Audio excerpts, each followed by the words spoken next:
So your band, We Are Domi. You were, I just want to confirm a couple things. You were a school band before you did Eurovision, correct? Yeah, yeah. We met. So I went to a music university, college, I guess, for you guys.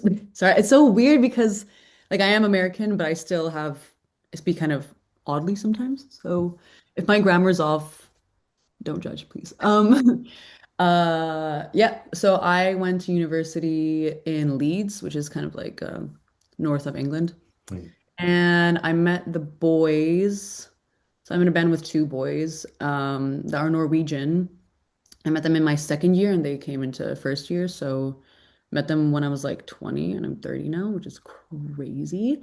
But yeah, that's where the band started. But at the very start, it was really just about grades. Because obviously during uni times, you're kind of finding yourself and finding your sound. And I didn't really know what was gonna come from the band. So first like 5 years, I think, was just kind of like, yeah, we're good friends. We like making music together, but we didn't even know if the project was gonna really do anything after uni ended. But yeah, but then now we're here. So yeah. Nice. And I guess walk me through your experience in 2022 with Eurovision, performing your song, and just kind of taking it to the finals and just what that whole experience was like. Okay. How do I start? Okay, so 2022, we were, so we moved, so, oh my gosh, okay. How do I start? So we moved to Prague, I think in 2021 because of COVID. Mm. Kind of, we finished our master's degree together. And I was living with the guys as well. We were living in the same home. Um, And so I was like, oh, let's just move to Czech Republic and play some gigs because we had some PR going on already, like in the Czech Republic. And so we had like booking agents there, and they were like, yeah, okay, you guys, like we can book you a few kind of like small gigs, like maybe Mm. fest because it was summertime, so it would be for small festivals. And honestly, we haven't played much like live at that point. Mm. So we were like, yeah, cool. Like we can't do anything in the UK. And Czech Republic is at the time it was like number one best place to be for COVID. Little did we know is like that's what fucked up the whole situation for Czech Republic to then become the worst. Sorry, am I allowed to swear? It doesn't matter, Yeah, right? it's fine. Okay, cool. Sorry. No Um, worries. okay, cool. Um, so I was like, yeah, let's move to Czech Republic and let's get in some gigs because especially as music students, like I was working at a music bar, which obviously shut down, and the Right. boys were teaching kind of like part-time, obviously shut down as well because you can't really do that. And they didn't want to do it online, or it wasn't even an option. So I was like, okay, our lease is gonna end soon. It makes no sense for us to stay in Leeds because what we initially thought was that we're going to move to London because it just kind of makes sense to move to a bigger city where there's more opportunities for bands. But yeah, but then we were like, that might kill us financially, especially London, and like we have no family there, so like no one to really lean on since the guys are Norwegian and I'm Czech. So I was like, okay, let's go to Czech Republic. And this will make sense with the whole Eurovision thing. Anyway, and so we moved and we all got COVID instantly. So I was like, oh my God. And now like the guys were homeless because we thought like, oh, it's so easy to, or I was like assuming that it would be really easy to find an apartment for them to like live together. But so they were like homeless and I was like, oh my God. And now I got COVID. And I remember going because I didn't realize I was sick. It was kind of bad, but no, it's fine. But like I started feeling sick and then we were going to like meet, I don't know what you call them, like people that show you around a apartment or something. Yeah. And Yeah. I just remember, and like the guys, like they didn't speak Czech, and sometimes it was like older, like it was just people that couldn't communicate well. So I was like, oh, I kind of felt like I was in this position, like I have to take care of them because I know Czech Republic, and they they weren't lost. I mean, they were grown-ups, obviously. Right. Like I think they were like 25 at that time, but I just had this like I felt this responsibility. Like, okay, I took you to this country. I want to take care of you. And I remember just being like, oh my God, I'm starting to feel weird, guys. And I remember just like sweating and I'm being like, oh no, we had to find you an apartment. And anyway, that evening I took a COVID test and I was like, oh my God, this is horrible. Anyway, so like the whole COVID thing was just crazy. And um we never really thought about doing Eurovision. However, a few months later, after like we all recovered and we're living in Czech Republic for a bit, um, we had an online gig that was like through a TV company, Mhm. like higher production, with Lake Malawi, which is a band that was in Eurovision. I don't want to lie. I want to say like 2018 or like 2019, 2020, something like that. Um, that we kind of became friends with. And at the time, at the time, their manager is like the head of delegation for Czech Republic. So he's the person that kind of scouts out people, and he's still there. He still has that position, I believe, unless something has changed this year. I'm not sure, but I don't think so. Um, and he was like, "Oh, why don't you guys like send in a demo? Because like, why not?" And I guess he kind of liked us, and we were like we weren't sure about Eurovision. I think we were a bit like snobby music students. And we were like, oh, like we don't know, like we're all about scales and like and we're like we just like honestly, I didn't really have much knowledge about Eurovision because in Czech Republic, it's really uncomparable to how much hype there is in like Spain and Scandinavian countries. So kind of the guys were like, well, we grew up watching Eurovision, but in Czech Republic, not really big for some reason. I don't know. The PR isn't elevated Uh, enough for people to take it seriously. Like it's gotten be way better over like the past 5 years, I would say, but still like just kind of weird vibes around Eurovision in Czech Republic. So we went to a songwriting camp over the summer. I guess that was 2021. Yeah, definitely. And wrote a few songs. And then I think we sent 3 demos. And then I got a call from this head of delegation guy, Krzysztof Shamal, if you need his name. And he was like, "Yeah, okay, so we chose like one of your songs. You're in the finals, I think up with another 6 artists or 5 other artists slash bands." And I was like, "Oh, sick." And I remember being like, so we had to take out the swear words, I assume, because of TV. And he was like, what are you talking about? There's no swear words in like your song. And I was like, oh, because I was so sure he was talking about a specific song because I was like, surely they're not going to choose the other two, but we just kind of sent them in just for like, we can send more, so let's do it. And he's like, yeah, I'm not. And it was a song called F You. It's like literally the intro is like, fuck you, fuck you. So I was like, well, we had to do something about that. And he was like, yeah, I'm not talking about that song. And I was like, oh my God, what song did you guys choose? And they were like, oh, Lights Off. And I was like, oh my God, I don't want to do that song. Because like the demo of that song, like I can't explain, it's like shit. And so I was like, there's no way you can choose that song because we also wrote it in like 3 hours or something. It was like kind of like at this songwriting camp where we like wrote this whole like amazing song for a different artist yeah, from the UK. And then we were like, well, like we're at a songwriting camp, like we should get the most we can out of it. But like it wasn't a joke. Like obviously we tried to write a decent song, but like there's so much you can do in like 3 hours.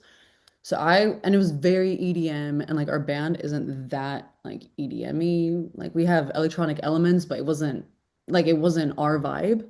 So I was like, oh my God, okay, well, you can't say no to your vision though. So I was right. like, okay, we can work with this because luckily, um, once you're chosen into the finals, they give you an opportunity to because you can send demos of like not the final project. So I was like, okay, well, we need to like this song as a band. So then we called over the producer that wrote it with us. And I think we spent like 2 days in the studio, kind of like we didn't have a bridge, for example, and we had to add a bunch of stuff and but it still had to kind of have like the vibe of it, but we still, yeah, we need to do a lot of adding. And then we liked the song. So you're like, okay, we're happy with this product. If I'm being just like stop me if if I'm I going like, way too into detail, I don't know. And then it was still appreciate it. kind of COVID-y times Oh, ish in 2021. So the way that we could be chosen to represent Czech Republic was that we had to do a live video session in with like with Česká televize, which is like a TV or one of our main TV stations, and also the station that deals with like the financial side of getting like our act out there because we didn't have money, any money. So basically every single finalist had, I think it was like 3 or 5 tries. Oh my God, it's been ages. And basically you like dress up, they film it, and they also like the only thing that's live is the singer. So the guys were just kind of there like and I actually had to like deliver. So it was really obviously they had to do a good job and like having like the right kind of vibe mm, because that's also important. But like the main thing was like the pressure on me and the song is not the easiest to sing. So I was like, oh my God, it's like now or never. And it was very uncomfortable like because I remember being like, okay, so I have 5 tries. And it's like kind of like a make it or break it moment because obviously once you do your 5 tries, like we were allowed to mix it ourselves, like through who we wanted to, mm, but obviously no auto tune is allowed. I think they gave you like 2, 3 moments where like maybe you could like pitch correct like a note max, but that's like maximum. So they obviously see what the raw version is because they have it.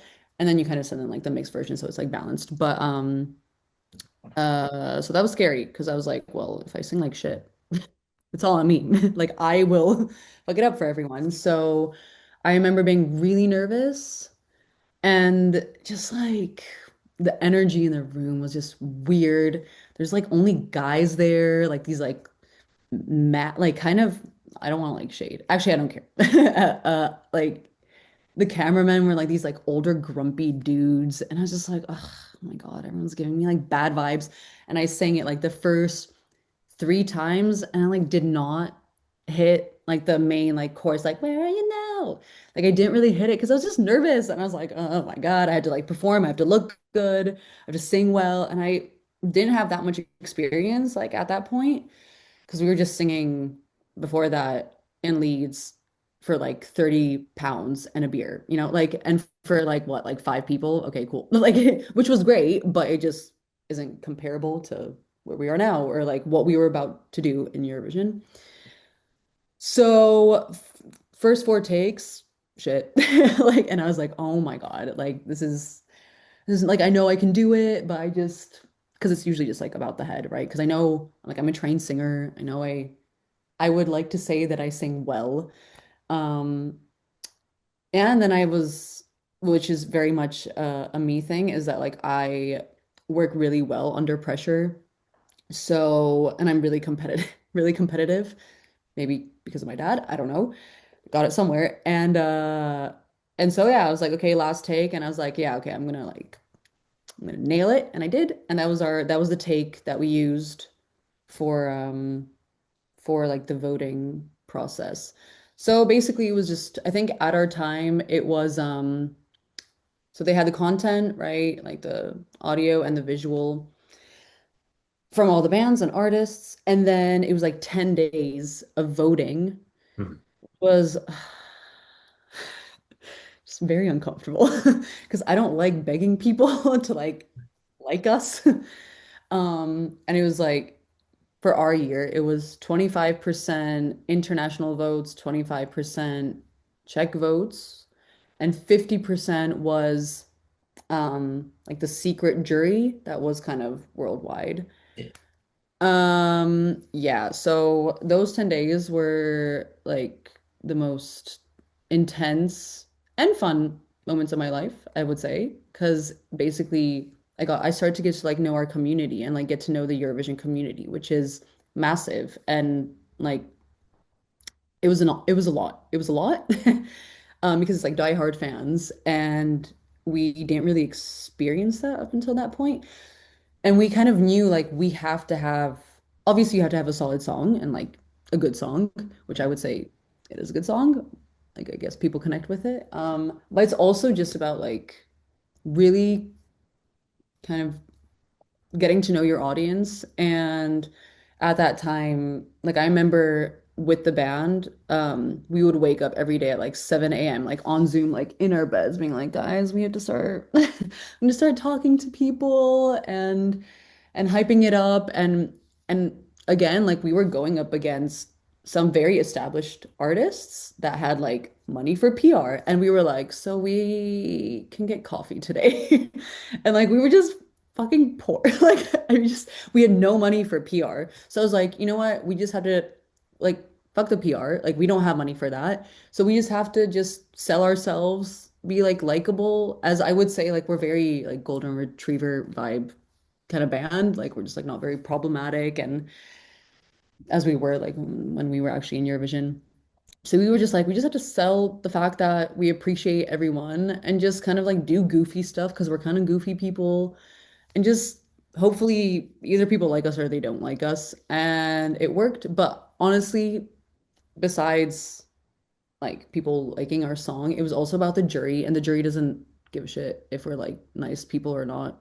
Um, and we got a lot of 12 points from the jury. So I guess it all just kind of worked out. Anyway, then we yeah, won the fact that we were going to Eurovision. And there's like a video on my Instagram where I'm just having like a massive breakdown because I was like, oh my God, this all makes sense finally. And like I'm very like I care so much about the band and I like my bandmates are basically my brothers. So I guess it was also like, oh my God, I'm so happy that this all makes sense. Like COVID happened, that kind of made it difficult for all musicians and people in the arts, like all around the world. And then like I got like, you know, they're in this new country and I was like, I don't even know what's gonna happen. Like, are they even gonna be happy here? So I kind of felt like it all kind of made sense.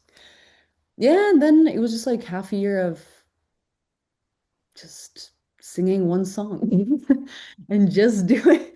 And the pre-parties, I don't know, like I don't know how much you know about. Yeah, okay, yeah. So there's like pre-parties, so you do like this tour, which is physically was fine. I mean, because luckily Czech TV really did take care of us. The Czech team is great. Like I can't complain because I mean, I know that other countries some artists don't like have a say in anything or they're, you know, like overworking them. And I kind of feel like the Czech team really had an understanding for us and kind of what we wanted to, how we wanted to portray ourselves. Um, yeah, just like good bunch of people in the team. So I can't really complain there. And yeah, like mentally it was pretty difficult because again, out of nowhere, especially once like you're going to Eurovision for your country, just I just remember like my phone blowing up and I was like, "Oh my God, this is a lot of people." And which is kind of a shock, Hmm. especially for the guys, because I've already done some like I was in like Czech's Got Talent when I was like 15. So and also like I grew up with who my dad is. So Right. I already kind of knew how it is to have a bit more people noticing you. But for the guys, that was like completely like, oh my God. So, but it was just a lot because then it's like you have this performance, and then, for example, you don't sing everything perfectly, which is human and fine, and not fine on Twitter. Not okay on Twitter. And I used to remember getting like messages like, that's like horrible and that we're gonna fail, which I was like, yes, feed me this because I will show you all that that's not gonna happen. Again, like the competitive. psychopath I am. Sociopath, not psychopath. That's the right one. Anyway, so at first it was kind of difficult because obviously there was a lot of pressure coming from the Czech team. Whoop. And and I was like, yeah, maybe I had some crappy performances, but I was like, just everyone calm down. Everyone calm down. Like I'm not gonna embarrass us. But like it was really good preparation for me, I would say, like to have fails because like it's good for like I kind of feel like it's good to have those failures to kind of learn from it, to humble yourself and be like, okay, this can't happen again, like now I know how I need to communicate. And because again like we didn't have these big performances like, so I was learning with like in-ears, like that was new for me. I didn't know how to communicate like what levels I wanted in my ears. So I would call the whole lead up to Eurovision was like a massive master class for us, which was amazing. Because I kind of feel like I learned so much. Like what I learned in half year, I feel like I would normally learn in like 5 years or something. Just like how to be professional on a set and how to communicate with sound engineers and like saying what I want. And so that was really awesome. Um, like difficult mentally, but I have to say like it would be way more difficult for me being alone as just like a single artist. But since I had my bandmates with me, it just made like such a big difference because they were really, again, like they're like my brothers. So they were kind of, I could like lean on them so much. And I don't know if like I would mentally be able to. No, I would. I would be fine. But like it made a massive difference. Like I can't imagine doing it without them. Anyway, I don't know where you want me to, so that's kind of it. I don't know Um, where to you continue. mentioned Czech's Got Talent. I was actually going to ask you about that, and I guess the differences between that and like I guess performing at Eurovision, like the difference in terms of like the audience of it, because it's just like they're both huge, but Eurovision, I feel like even another step up just for what it Oh, is and what it is to have that kind of exposure. right. So, well, when I was in Chick's Got Talent, I was like 15, 16. So my brain was not developed. Whereas at Eurovision, I was like 26, 27 or something like that. Yeah, I actually turned 27 at Eurovision. That was weird. Anyway, so like how different. Okay, also I have like really bad memory. Um, well, I mean, like it was just local. And well, first of all, so when I did Czech's Got Talent, like what I can very much remember is that I kind of let people step all over like my opinions because I was a kid, and I guess when it came to like what I wanted, like maybe how I wanted to be dressed, I honestly just remember being like, yep, I guess you guys know best, like you're adults. And I just like didn't have any say in like what I want, I would say. So that was a big, like now when I look back at it, I'm like, oh my God, how could I let people tell me what to do? Like I just like is it, but again, I was a child and I didn't know any better. And it was my first time ever being in anything that has to do with like TV and like a big production and stuff like that. And it was crazy. Like now when I think back at it, it's crazy. Like they let me sing without in-ears in a arena. And I was like, how obviously I sounded like shit. Like, of course. And so, but then I kind of look back at it that it's kind of again something that um helped me be more like resilient, and like it kind of really helped me grow. And like I don't see it as like a bad thing that I did because I was like a kid. So like I just kind of see it as like, okay, it was something interesting. But overall, like yeah, I got like attention, I guess, from Czech and Slovakia. But honestly, it didn't really change my life because after it ended and I got to the finals, but finals means like top 10 acts or something. It wasn't like out of two. Um, I was like, I guess a little bit more like noticed a little bit, but I turned down everything that that like came up. So like managers being like, "Oh, like I have this Czech song for you. Like it's written, you just have to record it." I just kind of said no to everything because I was like, I don't know who I am as an artist, and I was like, I don't even know what genre I want to do. Like I have no idea. I had no idea. So I just knew that I enjoyed singing, and that was like a passion for me. But at that time, I was like really into theater, and I was like, I don't know, like I like Christina Aguilera, but then like years later, I realized don't need to do that much, and it's not me. So it's like I was kind of at the phase of listening to these divas, and then I realized like it's not really me. And but it took me like years. And so I'm really proud of myself actually for getting attention, but not like leaning into it straight away and like jumping on these exciting offers. But I was like, but I don't know what I want to do. And I only started writing music at 15. That was like the first time I wrote my first song. Hmm. And I was like, I don't even want to show anyone this stuff. Like, I don't want these old managers like listening to my little like lovey-dovey songs. So I actually kind of like I had a few performances, but it's like covers, and I was like, but that's not like covers are fine. But I was like, but I want to be like a real artist. Like, I want to write my own music, and I was like, I'm not ready. Like, I'm just not good enough. I don't want to do this, and I also just didn't like the idea that it was a common thing that was being said in Czech Republic is that like, oh, you're just here because of your dad. And I was like, well, like everyone shut up. Like I was like, but I was like, okay, fine. You know what? I'm not gonna lean into it. And I was like, I'm leaving, and I'm going to the UK, and no one's gonna know me there. No one cares about ice hockey there. And I was like, I'm just gonna go into my own like space where I can be completely like just a new person, as people do when they go to college, right? You kind of like find yourself in college. And I was like obviously like just a unknown person there. I was just like the Czech girl.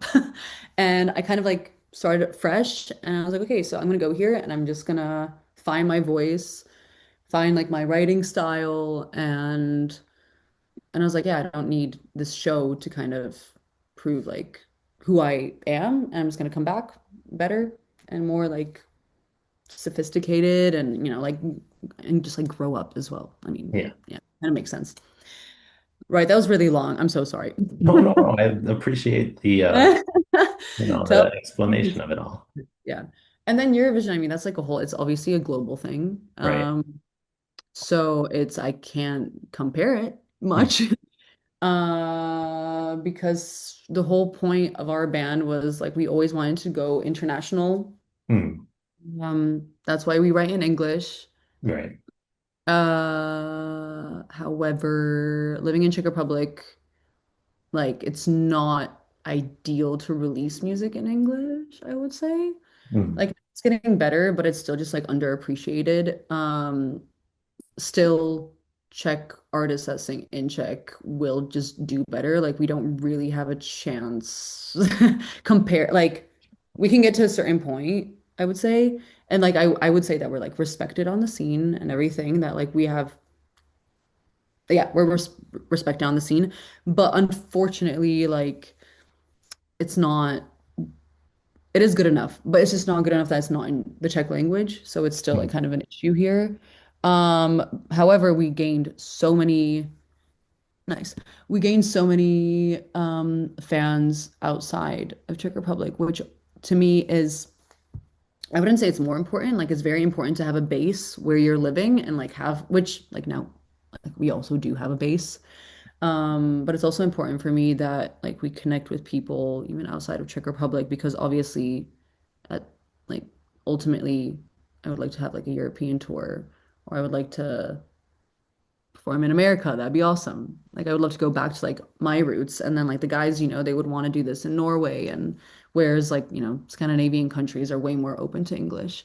Um, so I'm just glad that it gave us the opportunity to not be just boxed in Czech Republic because that ultimately like we're ambitious and we would love to like um do like a tour, like I said, yeah, outside of the country.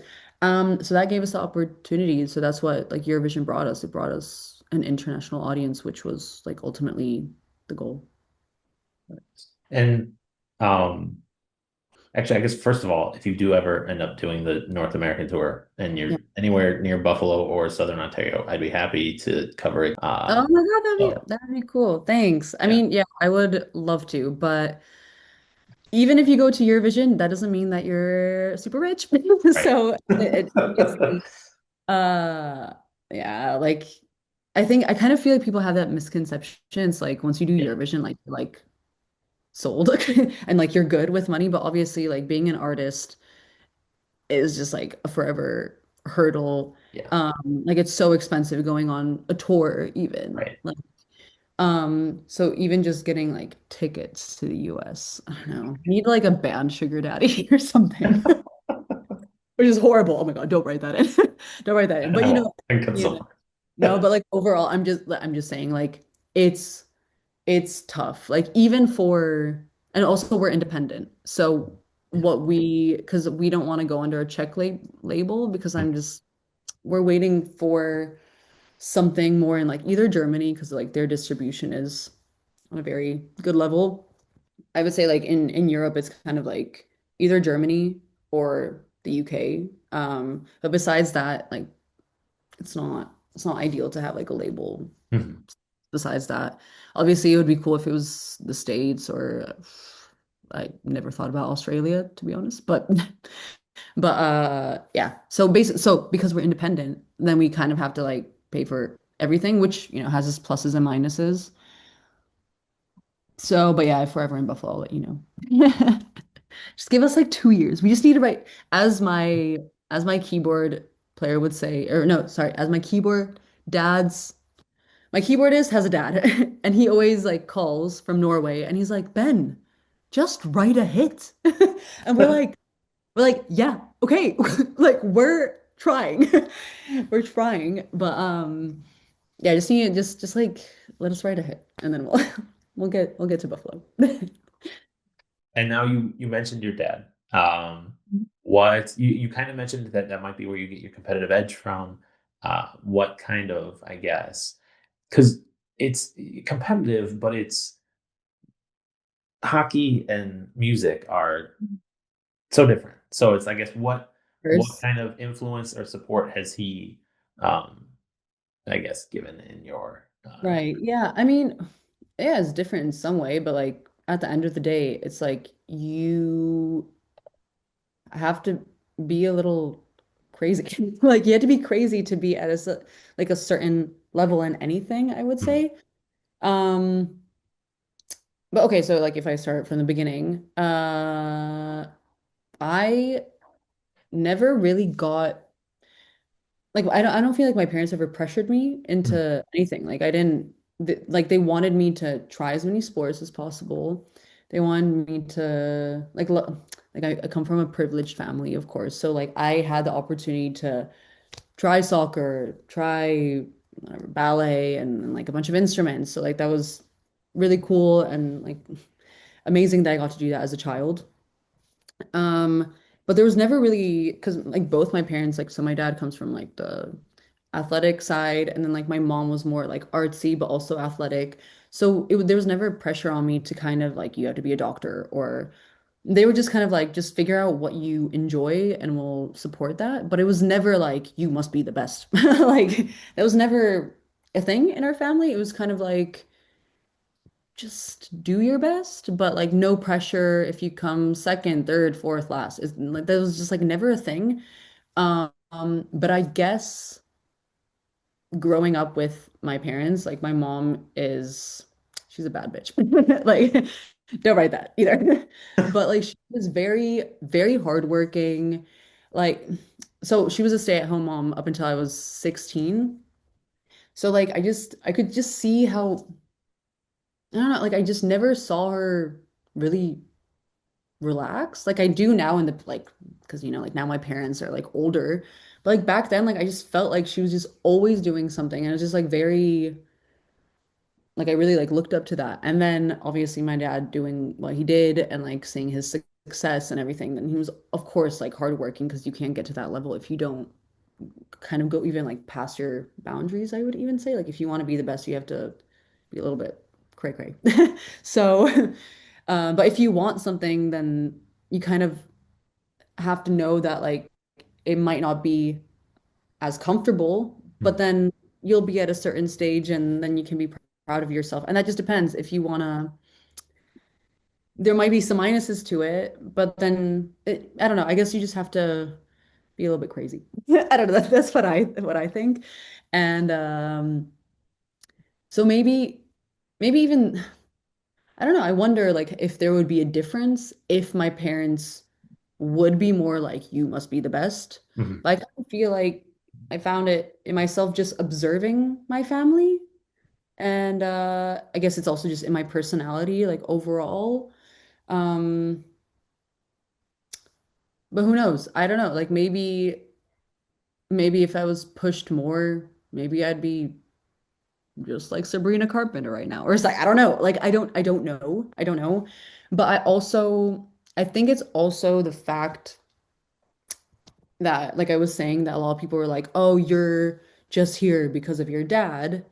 I kind of feel like that drives me even more that like I never ask anything from my parents. Like I think for our first music video, I asked for some money that I like gave back at the Mhm. end. That was like in 2018. And since then, like I kind of refuse. I don't even normally like I'm fine about talking about like my family like through like Buffalo and stuff. But Right. normally I don't even like I specifically tell my PR person like one question about my dad Max. And then I'm like, and I don't want to talk about it on like the check market. So I don't mind here because it makes complete sense. It's fine.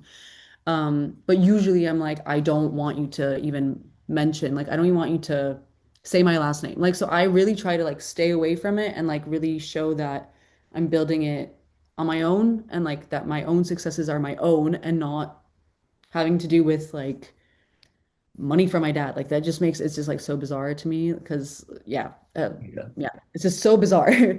But like, of course, it's understandable that people think this way. Like I get that, but I really try to like stay away from that. And I kind of feel like the fact that people sometimes say that stuff, I think it makes me just like even more want to prove them wrong and like show them like my success, which I kind of feel like Eurovision is something that kind of closed that chapter a little bit because I can't force all those people that voted for us to vote for us.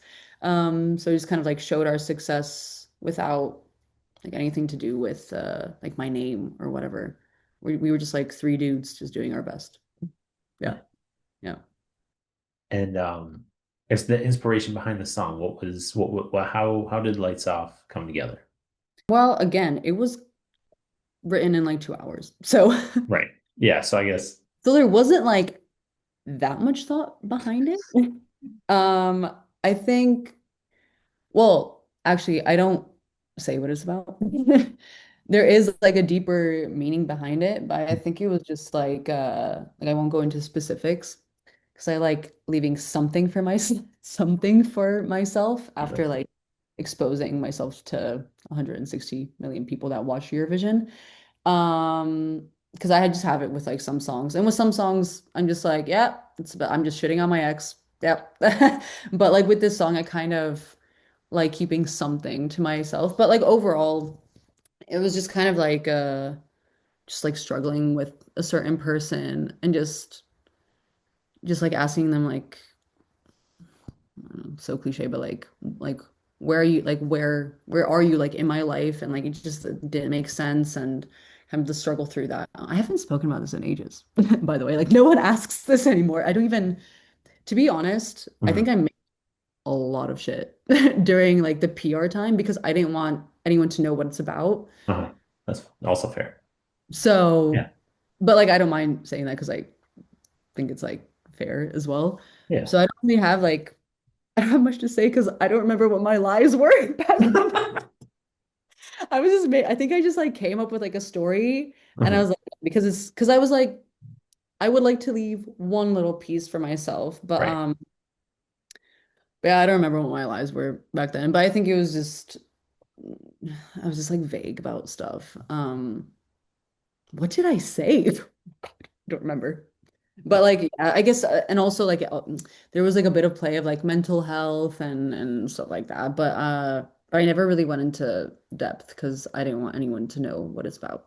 And I don't think I'm ever gonna say Yeah. to anyone what it's about. Yeah, I think as an artist, you deserve that. Like, I think, something would, yeah, a little bit. yeah, I think some songs or some artists like want to talk about it more, or like there's some things that like are easier to, but like, yeah, no, I think Definitely. it And a makes a lot lot of of sense. songs, yeah. And a lot of songs I kind of just I kind of want like whoever's listening to it to like have their own idea of like what it's about. So it makes them feel whatever they need to feel in the moment. So I don't really like telling people like this is exactly what it's about. And also songs that I've written with the band like 4 years ago, Mhm. like I sometimes even forget what I wrote it about and I kind of like interpret it differently now because I still obviously wanna like give that emotion to the audience. But like I can't really like go back to the time when I was like dating this guy and I was like the song is called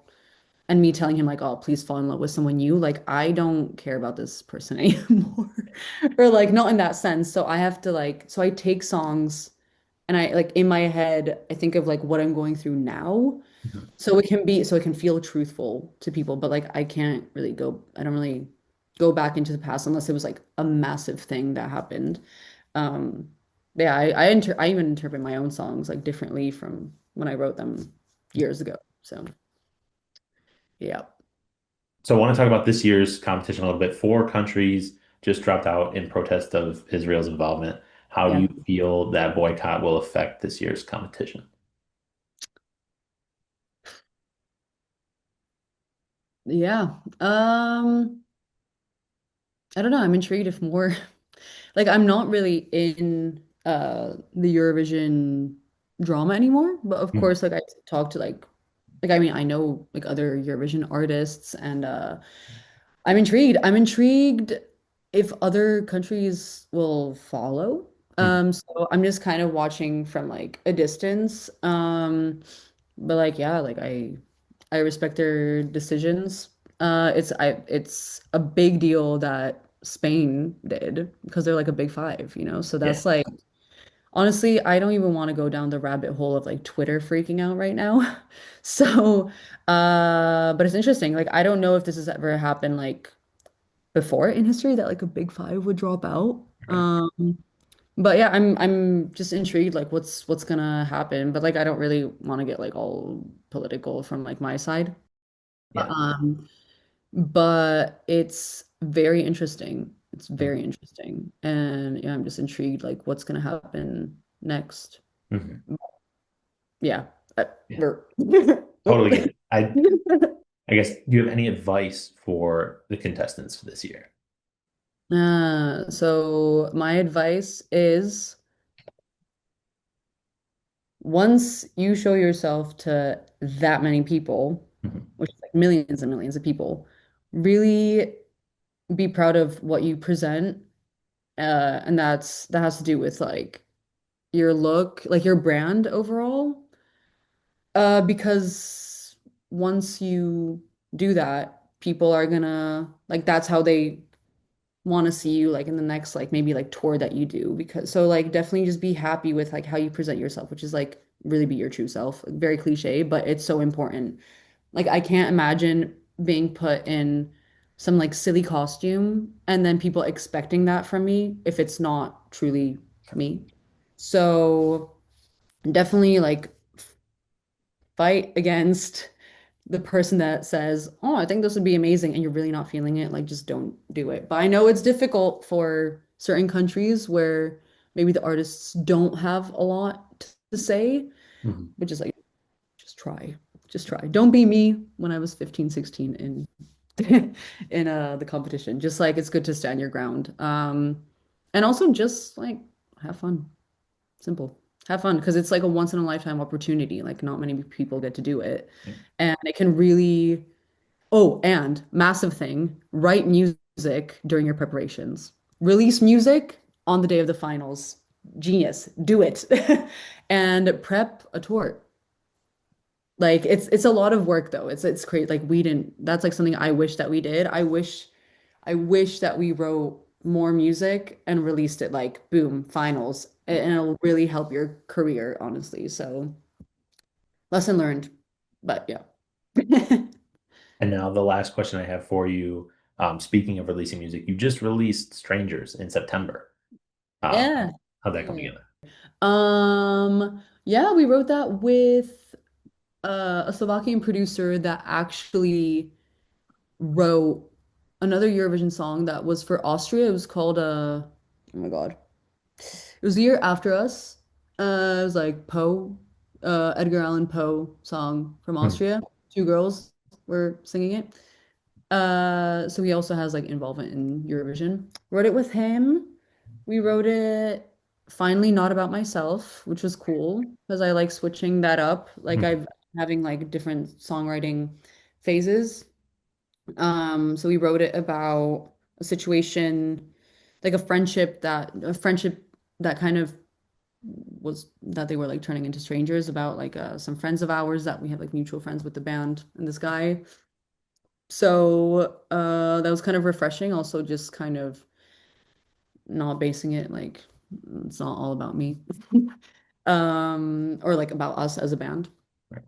And yeah, that was really cool. That was really cool because after the release, we had a gig, like a big gig, in Roxy, which is one of our amazing venues in Prague.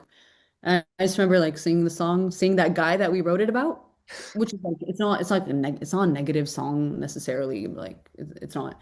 And just being like, oh, this is like it was really bonding and like nice. And he's a good friend of ours. And obviously he there was consent.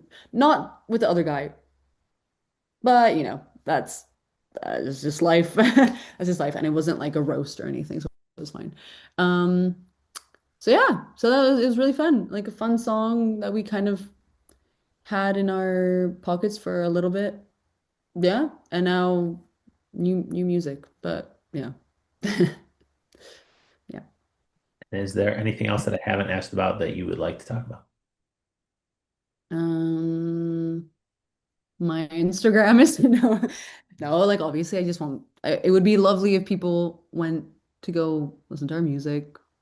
And if you guys want us to come on tour to America, listen to our music, please. No, just overall, like I guess it's nice for people to check out our socials. Um, Definitely don't be shy to message us. Like I kind of learned that from Eurovision is that like fans are everything. So I really do respond to like almost everyone unless you're being a creep. But yeah, we're super friendly and we love talking to like fans or like letting people know that they vibe with a song or something. It just like it's kind of what gives us motivation. Like definitely that like I'm just happy to see that someone in the world is liking our music. So don't be shy to message us. Check out our music. That's kind of it. And we're gonna be releasing new stuff next year, of course. So yeah, that's about it. Cool. All right. Well, Domi, thank you for your time today. I really appreciate it. Sure. Um, Sure. Looking forward to the new music next year. Nice. Thanks. No, thank you for having me and survive the cold.